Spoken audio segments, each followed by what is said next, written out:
Hello guys, അപ്പോൾ നമുക്കൊരു സ്ഥലം വരെ പോയാലോ? എവിടേക്കല്ല, എൻ്റെ വല്യമ്മച്ചിയുടെ വീട്ടിലേക്കാണ് പോണത്. എൻ്റെ അമ്മയുടെ ചേച്ചിയാണ് വല്യമ്മച്ചി. അപ്പോൾ അമ്മച്ചി എന്നാണ് ഞാൻ വിളിക്കുക കേട്ടോ.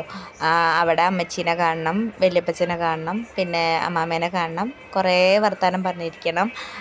ഞാൻ എപ്പോൾ വന്നാലും അവിടെ പോകാറുണ്ട്. അപ്പോൾ ഇത് ഞങ്ങളുടെ പുറകിലുള്ള വഴിയാണ്. അപ്പോൾ ഞാനുണ്ട്, പ്രിൻസേട്ടനുണ്ട്, യോഹാനുണ്ട്, ലൂതറുണ്ട്. ഞങ്ങൾ 4 പേരും കൂടിയിട്ടാണ് പോണത്. ഞങ്ങളാക്കിയിട്ട് പ്രിൻസേട്ടൻ വരും. പ്രിൻസേട്ടന് വയ്യ, അപ്പോൾ ആൾ വരും.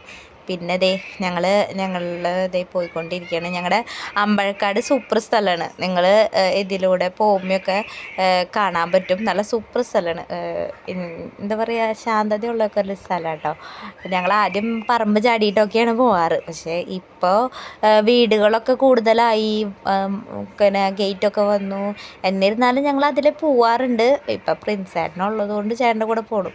ഞങ്ങളുടെ പള്ളിയിലെ ബാക്കിലെ കുരിശനാണ് കണ്ടേ. ഫ്രണ്ടിൽ ഇതുപോലെ തന്നെ ഒരു കുരിശുണ്ട്, പിന്നെ സൈഡിൽ ഒരു കുരിശുണ്ട്. അപ്പോൾ അതൊക്കെ കാണാൻ നല്ല രസമാണ് കേട്ടോ. ഞങ്ങളുടെ പള്ളി ഇപ്പോൾ കാണിച്ചു തരാം. നല്ലൊരു ഭംഗിയുള്ളൊരു പള്ളിയാണ്. എല്ലാ പള്ളികളും നല്ല ഭംഗിയുണ്ട്. നമ്മുടെ പള്ളിയാകുമ്പോൾ ഒരു പ്രത്യേക ഭംഗി നമ്മൾ പറയുമല്ലോ. ഞങ്ങൾ വല്യമ്മച്ചിയുടെ വീടെത്തി. തൊട്ടടുത്ത് തന്നെയാണെന്ന് ഞാൻ പറഞ്ഞല്ലോ. അധികം ദൂരമൊന്നുമില്ല, അത് ഞാൻ പറഞ്ഞല്ലോ. വല്യമ്മച്ചിയുടെ വീടെത്തി. അപ്പോൾ ഇത്രേ ഉള്ളൂ ഗായ്സ് വ്ളോഗ്. എന്നെ കളിയാക്കരുതാരും. Thank you.